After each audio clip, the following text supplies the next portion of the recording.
अग्रवाल जी, नितिन सेन जी और महाविद्यालय से जो समिति में सदस्य हैं हमारे आदरणीय पटेलिया जी एवं महाविद्यालय की जन भागीदारी समिति के प्रभारी आदरणीय घनश्याम भारती जी एवं मेरे सभी एवं अन्य माध्यमों से लगे हुए यहाँ पर अपनी सेवाएं देने वाले समस्त साथियों, आज का दिन वास्तव में एक ऐतिहासिक दिन है।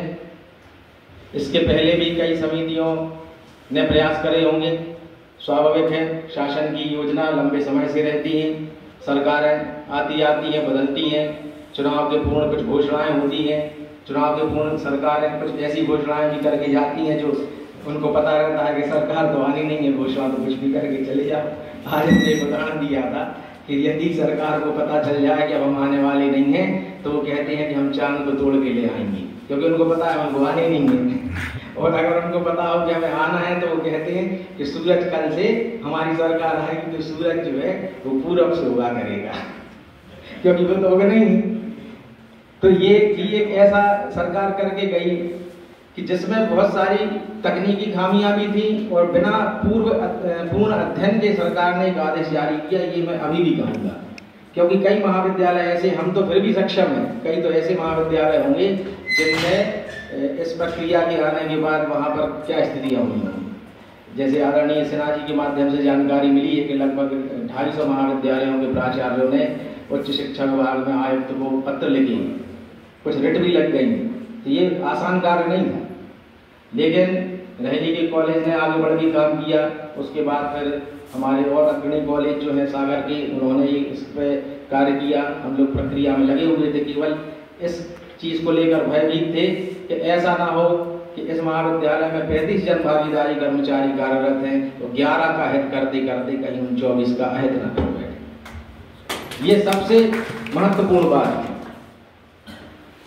श्रेय लेने के लिए हम श्रेय लेके चले जाएंगे, 2 साल बाद जन भागीदारी की स्थिति क्या होती है, वित्त की स्थिति क्या होती है। प्राचार्य भी ये सोच सकते थे, हम भी सोच सकते।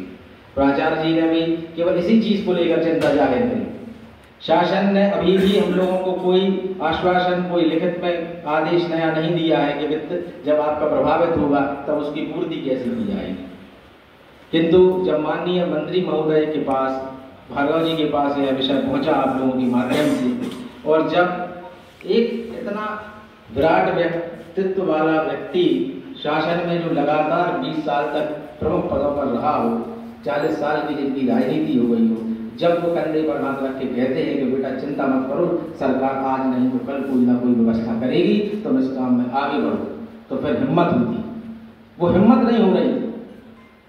ये पता था श्रेय मिलना है, जिसके हम अधिकारी भी नहीं, क्योंकि ना तो इन कर्मचारियों को हमने लगाया था, बल्कि सिन्हा जी ने भी आप में से किसी भी, उन 11 में से किसी भी कर्मचारी को नियुक्ति नहीं दी थी उस समय।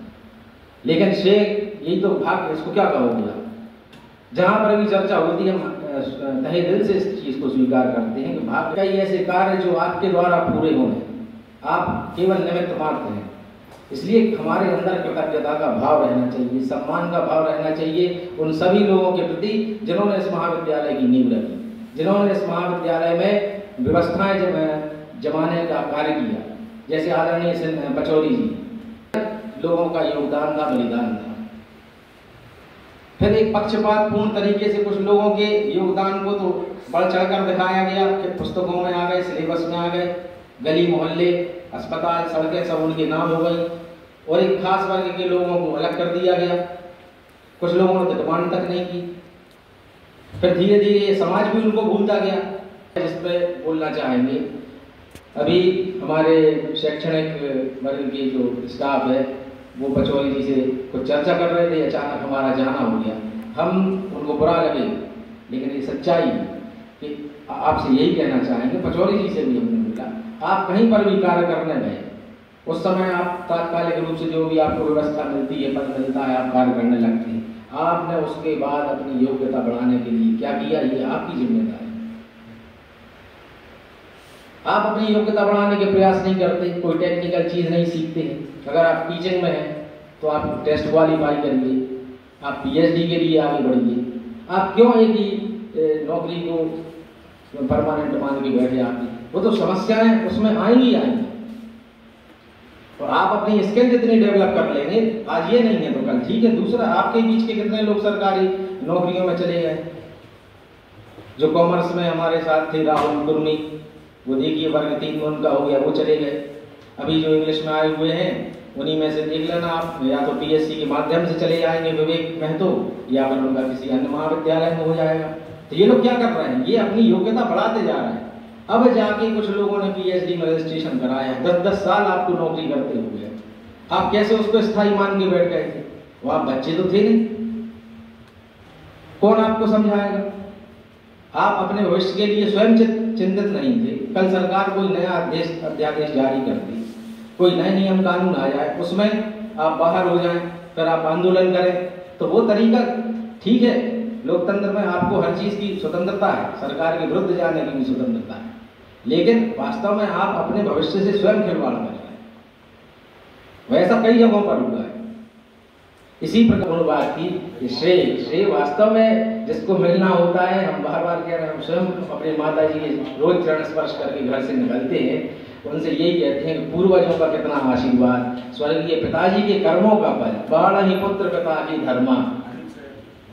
पिताजी के कर्मों का फल जो है वो हमें मिल रहा, हमारे कर्मों का कोई फल नहीं। सत्य बता, शायद हमारे कर्मों हमारे बच्चों को मिले, ये सब हमें मिलना लिखा होगा, हमें खुद पता नहीं था कहाँ से अध्यक्ष का पद आ जाएगा, कितनी सारी चीजें होंगी। कोई भी कार्यक्रम पर यहाँ आयोजित करने के समय में बच्चों को प्रेरित करने के लिए आज इस विषय पर बहुत महत्वपूर्ण चर्चा हुई है। आदेश तो वैसे प्राचार्य जी देंगे, लेकिन समस्त शिक्षकों से, खासतौर से जो जन भागीदारी समिति के माध्यम से कार्यरत शिक्षक हैं, स्त्री पुरुष जो भी हैं, सबसे विनम्र अनुरोध है हाथ जोड़ करके, आप जन भागीदारी समिति के द्वारा संचालित जो जितने भी हमारे विषय हैं उनमें प्रवेश के लिए स्कूल लेवल पर 11वीं 12वीं पास जो बच्चे हैं, उन बच्चों को आप प्रेरित करिए, उनको अपने अपने विषय का महत्व समझाइए। 10-10, 20-20 एडमिशन अगर आप बढ़ा ले गए तो आपके ही मानदेय वृद्धि में हमें कष्ट नहीं होगा।